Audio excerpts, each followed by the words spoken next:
Welcome to Talent Experience Live, your weekly look at all of the hot topics in HR. People are 28% more productive when they use vacation time. Involving themselves very deeply in diversity and inclusion efforts. Ramping up college recruiting and career fairs. Artificial intelligence helps automate certain tasks. 50% more applications.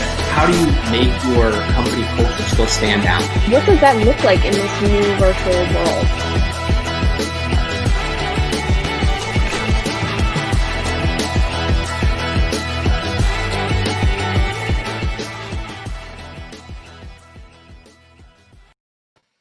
Welcome everyone to another episode of Talent Experience Live, your weekly look at the hot topics in HR, interviews with industry leaders, as well as our personal favorite HR technology, covering everything that you need to know in talent acquisition, talent management, and of course, recruitment. If you are new to the program, we do this every Thursday at noon. So please feel free to subscribe to our social channels. Our blog, we always do a weekly recap. We are broadcasting live right now via LinkedIn, Facebook, Twitter, and YouTube is the last one. Sorry, a little brain fart there. But anyway, the beauty of going live with everything is that we get to interact with you, the people at home, at work, wherever you may be. So feel free to chime into the chat, drop a comment, ask a question. We love the interaction. Today, I am joined by my co-host, Natalie McKnight. I, of course, am Devin Foster. But Natalie, welcome. Thank you for joining me again. I know we have another exciting topic today. What are we going over? Yeah, so super excited about today's topic. I have to find another intro into topics. I keep saying that. But we're talking about sourcing and engaging talent, but not just any talent, internal talent with your CRM.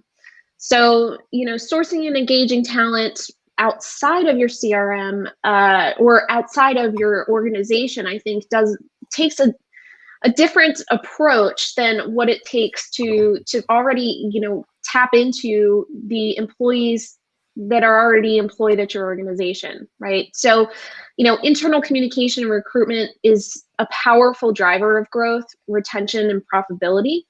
What can your CRM do, or how can you help your CRM engage, source, and attract existing employees effectively? So one of the stats that we pulled this week is that only 6% of respondents to this Deloitte Insights survey told them that they believe they are excellent at moving people from role to role. 59% rate themselves fair or inadequate. So this is definitely something that it's a missed opportunity for quite a few organizations right now. Yeah, that's a challenge, right? I mean, whenever I'm sure that if this survey interviewed recruiters and asking how proficient they were at recruiting external talent, they'd all be excellent, right? That's exactly what they're signed up for. But it takes a little bit of a different approach, right? You can't showcase necessarily your company culture to somebody who already works at the company. So we definitely have some great guests today. And Natalie, I found another response on this, and engagement is so huge, especially right now during the times of COVID, where we're kind of all working in our own little bubbles. Yes, we're still on the same teams, but we're not on 24-hour-a-day long Zoom calls, right? Could you imagine? I do way too much embarrassing stuff at home in order to be on a Zoom call all the time. But the stat was 32% believe mobility is required to increase employee engagement. So that ability to move within your organization, to grow, to add new skills, it's truly a huge aspect of keeping your employees involved. And that was also from the Deloitte's Insights. But today we have some special guests joining us from across the pond, and they are from Resource Solutions. So without any further ado, we will bring them on.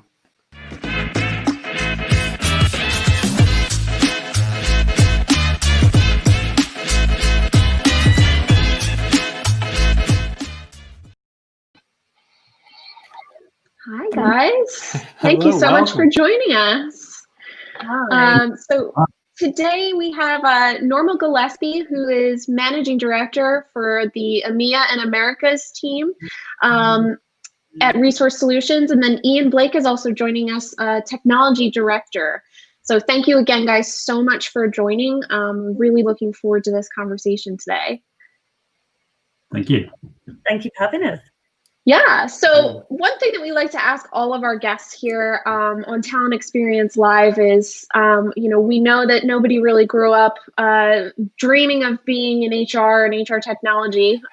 So it's always an interesting story around how did you get to where you are, and what do you love most about it? So it's Norma Gillespie. So nice to be on the show. Thank you for having us. So from my perspective, I actually did always want to work in recruitment. So when I finished university, I was very keen to work in recruitment, but my parents talked me into moving into the retail sector. So after 6 months in retail, 6 weeks of that on the fishmonger's stall within a large retail organization, decided it definitely was not for me, and ended up going into recruitment where I'd originally wanted to be. So I've worked in BPO recruitment, in-house, and then the last just under 14 years, RPO and MSP. Very nice. How about you, Ian? Yeah, I'm a little bit different to Norma. I moved to London soon after I graduated with my IT degree, and working for a recruitment company was actually one of the first jobs I sort of stumbled into when I moved, and I ended up working on a global CRM implementation for about 3 years, and then moved into the world of recruitment outsourcing, working on our own sort of proprietary application, which is an ATS and VMS and CRM. But also then spent the best part of 15 years working on countless other applications for our clients, and really sort of got into the industry through that route, really by accident. But really started to enjoy it, started to love the challenge, and look at how we can make technology enable these human to human processes, and that's really been quite inspiring, and why I've loved it so much. That's one of my favorite questions that we ask, and it's from a personal story of mine. Is I was at Disney one time and just sitting down at the bar, chatting it up with the bartender, and I said, hey, he asked what we do for a living and so on and so forth, and he says, I really want to get into HR. I hear that's where the money's at. And I said, I couldn't agree with you more. I'm going to get into HR right after this as well. So I love hearing how people travel from fish markets and how they graduate from university and end up in HR. But enough about you two. We'll get more information from you, I'm sure, throughout the interview. But for both Norma and Ian, what does Resource Solutions do? And I'll start with you, Norma. Yeah, so we're part of the Robert Walters Group, so established in 1997. We're a provider of managed services and also RPO. So generally, we sit within an HR department or a procurement department and provide both services. We also manage advisory services as well, so more consultancy type work. And our latest product is a rapid source, which is obviously to counteract what's happened with COVID, and more on-demand type recruitment for projects as well. So we've got a footprint across 31 countries, and we have global service centres based around the world. So we're able to manage recruitment both for large enterprise clients and also what we call our boutique clients as well. Ian, Norma did a fantastic job. Anything to add there? Well, yeah, just to back up what you were saying, I think obviously the core services of our MSP and RPO is what we live and breathe, but also part of what makes us Resource Solutions really special is the teams behind the sort of the front recruitment, the front office recruitment teams, if you like. It's the sort of the way we help our clients with the employer brand, and we consult in technology and try and get the best of the entire end-to-end process around recruitment for our clients to make things really, really special for them and their candidates. That's awesome. Super exciting work too. It sounds like a lot going on. So Ian, what are some of the biggest challenges you've heard from clients and other HR professionals in our current environment? Yeah, I think talking specifically about internal talent, I think firstly, the first thing that springs to mind is historically poor processes have been a real big challenge. For so many companies, internal staff just really have no place to go when they're looking for the next role, and they often just find it easier to look externally rather than internally. And there's also a trend in some areas where we found that organizations have internal talent pools that sit on a completely separate database or completely separate CRM to where their normal talent attraction and candidates sit. So really disconnected sort of experiences for internal talent. So we really find that now there's a changing mindset or a changing focus that we want to transform the internal job seeker experience to be something that's much more inspirational rather than just procedural, and to provide better opportunities for companies to retain talent. And again, some of the other challenges, again, this is probably a cultural thing in some organizations, but definitely a hands-off mentality we've seen from time to time, where managers want to sort of hold on to their top performers and their top talent. And I think, in my view, that's quite a short-term strategy, because people want inspiration, they want the opportunity to change and move, and I think people have to make that space for it. 100%, Ian. One thing that you had mentioned was absolutely. Holding a talent is I feel it some. I'm sorry. I think I have a delay there. A little connection issues. That's definitely my fault. Selfishly, I came into the office today just to make sure that all of my belongings were in place, and now the Talent Experience Live show has had its issues with that. So I apologize. But Ian, you mentioned how companies oftentimes look externally, right, before they look internally. And the analogy that comes to mind is, imagine if you have a car, and every time that you need new tires on your car, you just go buy a new car. Right. All you have to do is look internally and keep them engaged and talk about some of those changes that you had mentioned. But my question is for Norma. Norma, since COVID-19 has entered the picture, how have things changed from where they were previously? Yeah, I definitely think they have. Just in terms of, I think every company has been almost forced into this transformation program. And workforces are having to evolve to keep up to speed, because everyone is, now really reliant on their internal marketplace. So I think, on top of that, you've also got the fact that there's been a real focus on financial resilience as well. So it's more important than ever for companies to really understand the skill sets they've already got within the organizations, and that they're able to create these agile squads of people to help support the transformation. I think from my perspective, I really truly believe engaging and retaining employees in developmental assignments and, exciting home projects as well is really valuable to the sustainability of the company as well. Yeah, that totally makes sense. And I know here at Phenom, we try to do that as well. We've got our Phenom Cooks show, quote unquote. It's like a Zoom where somebody cooks a meal, and everybody can dial in and enjoy and follow along if they want. And we try to keep people as engaged as we can. But I'm interested to know, Norma, what you think of the makeup of the workforce will be post-pandemic. How do you think this is going to affect, our go forward?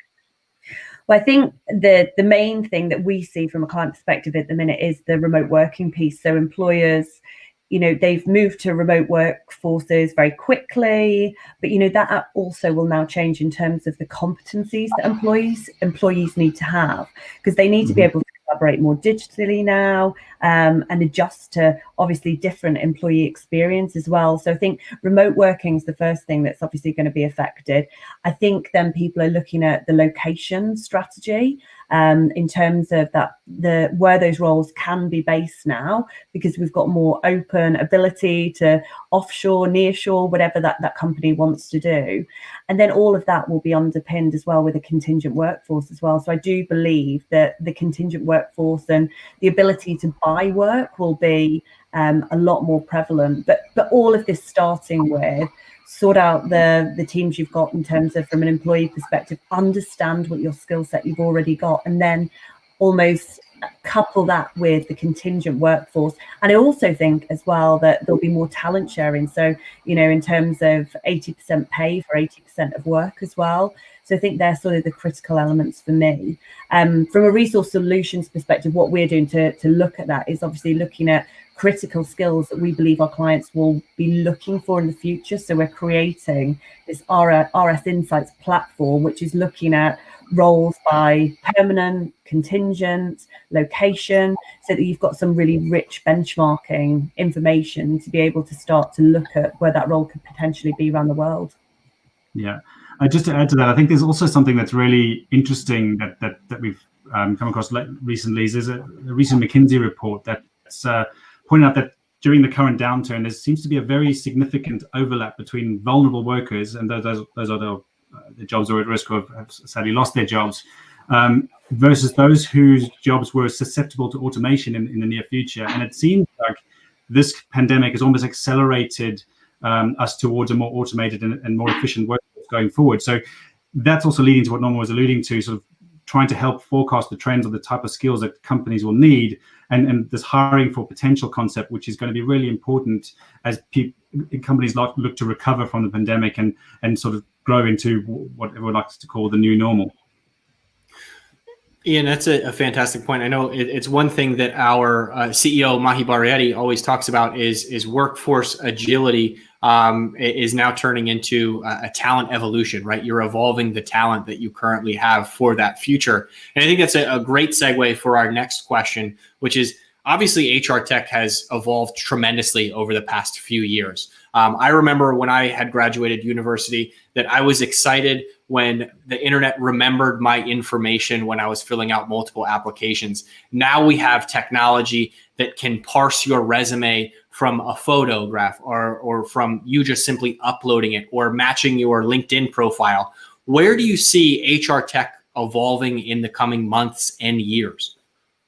I think it's a good question. I think it's quite difficult sometimes to predict too far in the future and what's going to happen down the track. I mean, we've learned the most important lesson we've learned over the way that tech has evolved recently is that organizations just have to be agile. They have to be able to adapt to what's coming in. That's the number one thing. But certainly from a tech perspective directly, we can talk about engagement, which I think has been a consistent trend for the last couple of years of transforming the way that candidates engage with recruitment processes and users engage with tools. But I think particularly within the HR tech space, there's going to be a big shift towards platform-based technologies and away from point solutions like standalone ATSs or VMSs. Those tools will still be there, but it's the platform technologies that combines that user experience and joins them all together in a much more user-friendly way.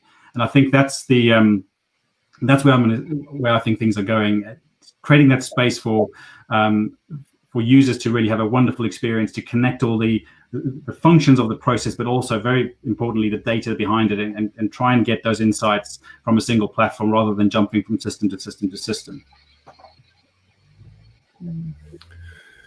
No, it completely makes sense. I think jumping from system to system is something that none of us like to do, no matter where we are. I get frustrated when I'm looking for a movie and I find out it's not on Netflix, it's on Hulu. So doing that on a daily basis for work is even more frustrating. Now, we did have a few comments and questions come in. For those of you just joining us live, we are here with Resource Solutions, Ian and Norma. Of course, we always love your comments and questions, so feel free to chime into the chat.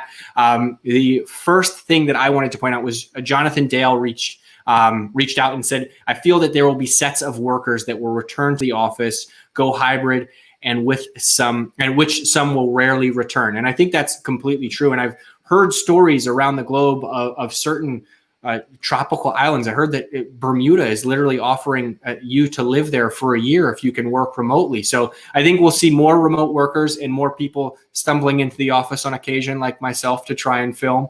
But it will be that healthy comparison, as long as those connections and those technologies are there so that you can communicate and still be productive, I think is what really, really matters, like you said, Ian. And Natalie, I know you said you wanted to grab another question that popped in. Yeah, absolutely. So we had another question around, do you think employers are really embracing remote work, or do you think many are eager to get back into overseeing an in-person workforce?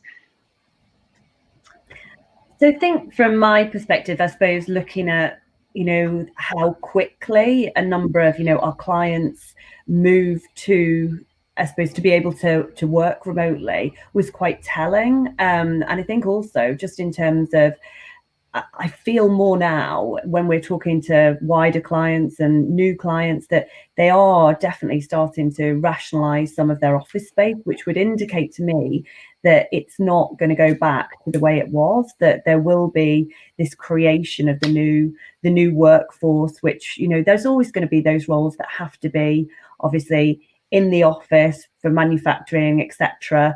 But I do genuinely think that companies are starting to embrace it now and starting to see the benefits as well to it as well. And, you know, from a resource solutions perspective, we sent out a survey within the first 4 weeks of lockdown, and it was interesting in terms of people's, you know, they saw it more as a positive to be able to have more of a work-life balance. You know, people were able to pick their children up from school.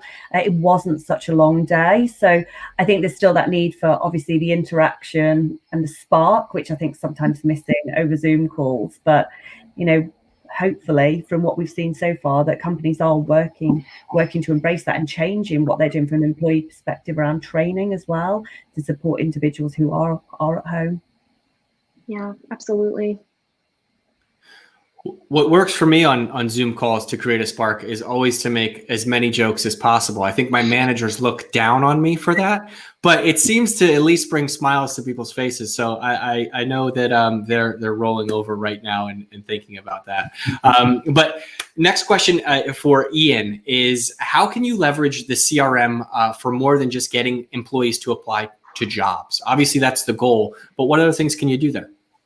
Well, I think there's a huge amount specifically around for the internal talent, because you want to make sure that you're engaging not just at the point where you've got vacancies to fill. I think you want to try and build a community within your organization of a place for people to go where they can get information, they can chat or I guess engage with like-minded individuals, and setting up places within your organization where people can do that is really, really important. And that leads to people to think differently about their roles, think differently about their careers. It opens them up to new opportunities or new things they wouldn't necessarily have thought of.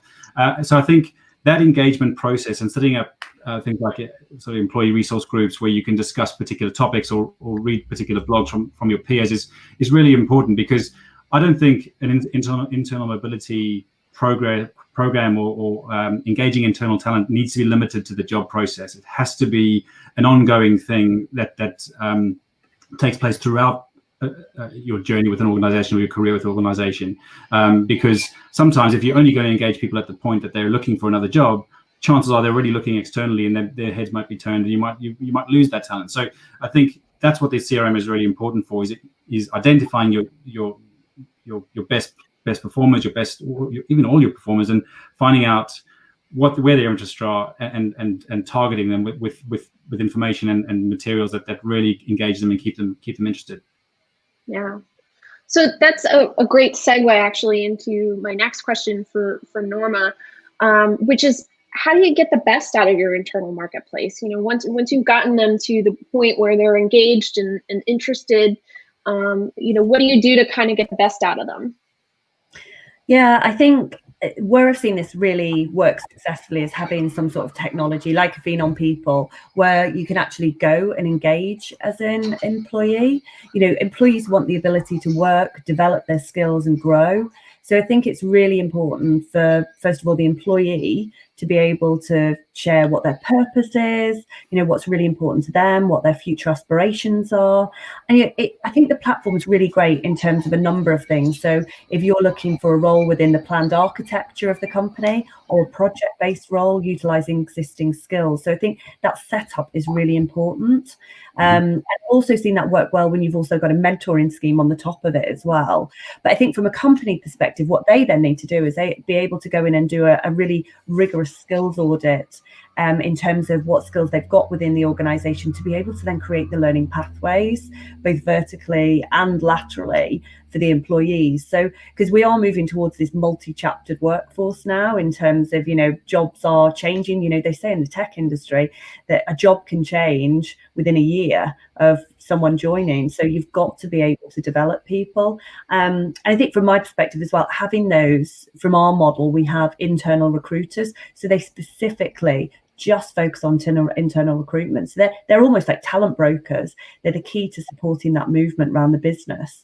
And I think once you've got that set up, it's really important to then drive the right behaviors with hiring managers, because as Ian mentioned earlier, you know, hiring managers can hold on to that skill set. So it's putting the right reward mechanism in place to let people go off and do different projects and gain different skills as well.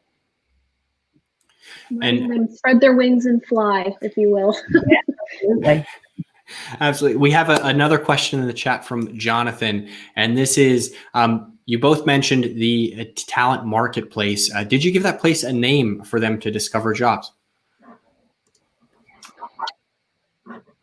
Sorry, I can pick that up. I think companies can brand that internal talent marketplace any way they like, I suppose. And it's really important to try and put a brand on it, because attracting internal talent needs to be done in a similar way that you attract external talent, and bringing them into your external brand when you're attracting candidates from the outside market. There's a whole way of doing that, and I think internal candidates need a place to go as well. So if you have a branded central place for them to go, it's a great idea, and it really creates that whole ethos of a place where you can learn about the company, learn about new opportunities, and discuss other options with other peers. Yeah, and that's what we use when we're talking about, when we're going into a client to talk about solutions, we talk about their internal marketplace. I think I'd seen a stat from LinkedIn as well that said, people that do have that set up in the internal mobility programs are 41% more likely to stay with an organization than actually go external. So it just shows the significance and having that type of program within your organization. Yeah, absolutely. So in terms of that, and I guess building off of it, how has the influx of artificial intelligence changed CRM usage on a regular basis, and how has technology kind of helped, fold that in and help productivity? From my perspective, I think there's three immediate things that jump out. One is transparency, efficiency, efficiency, and reporting. And I think those three things are really vital in where AI has really started to help and will challenge. And I think around the transparency piece, recruiters historically always know their best talent. They know their best candidates. They know who's in their talent pools, whether it be in their heads or within the top drawer on their CRM.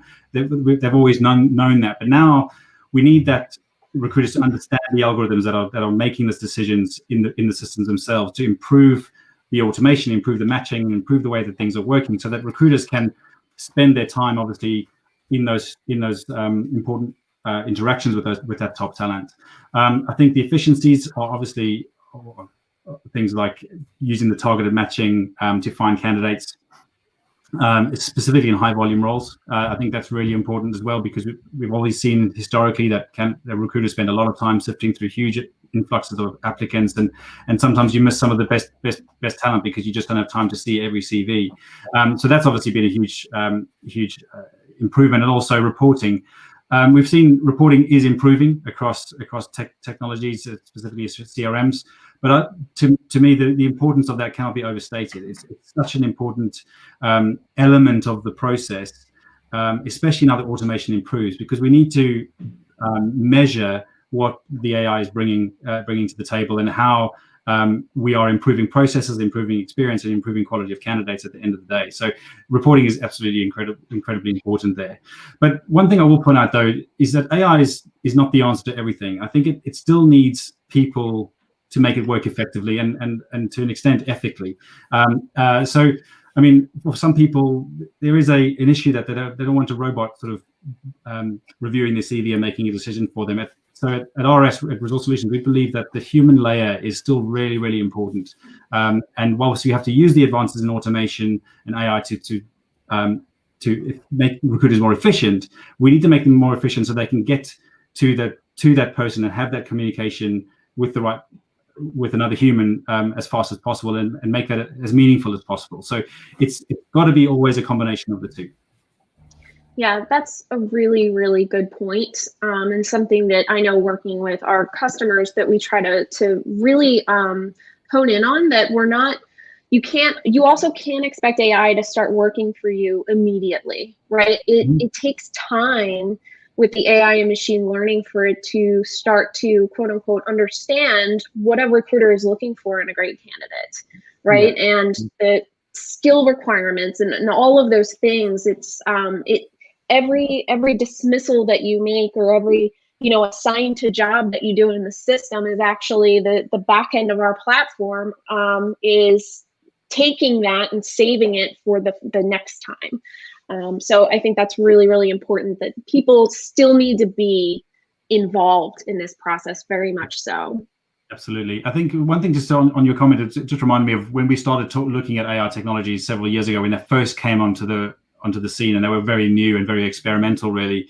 We sort of looked at them as almost the same as on our recruiting desk, having an intern there that is on their first day of the job or their first ever job. They know nothing about the industry or nothing about the client. And you're having to coach that person constantly, every day, every hour, and teach them all the time. And I think that's the way you've got to treat AI as well, because it's got to learn the way that the recruiters are recruiting and the way the company needs to be, where the company is, etc. So that's really important.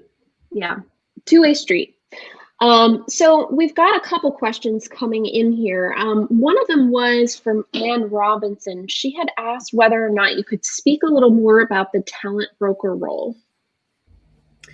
Yeah, no problem. So in terms of the talent broker role, that individual is responsible for internal mobility within the organization. So the same as you would have your talent pools externally, that individual would have the talent pools internally. So people would create their profiles, they would talk to the talent brokers to be able to say, this is what I'm looking for. They would manage them through the process as well. So the experience that you would give from an external perspective, that is exactly the same as you would give from an internal perspective, in terms of getting people ready for their interviews, and making sure that they're fully prepped, making sure that the experience is the same, whether it's internal or external.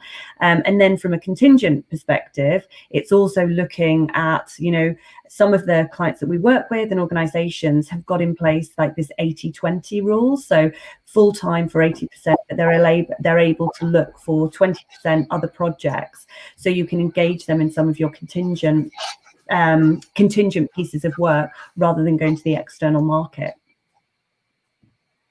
So it's been really successful, because what we've seen is just a complete shift in terms of, from an RPO perspective, and the shift from external to internal has been sort of 20-30%, I would say, over the last couple of years. So it's really making up a lot of the work that companies like ourselves are doing. 100%. So Ian, you talked a little bit about the aspects of being robust with artificial intelligence and how it needs to learn. I think we talked about a lot of other things that are large undertakings, right? Specifically the talent marketplace. And Monica had a comment that is, what recommendations do you have for other companies that are just getting started with their talent marketplace? Because it is quite a bit. Yeah, it is. And I think what I was saying earlier on is that it's the internal marketplace shouldn't necessarily just be about jobs that you've got to fill. And I think it needs to be much more than that. It needs to be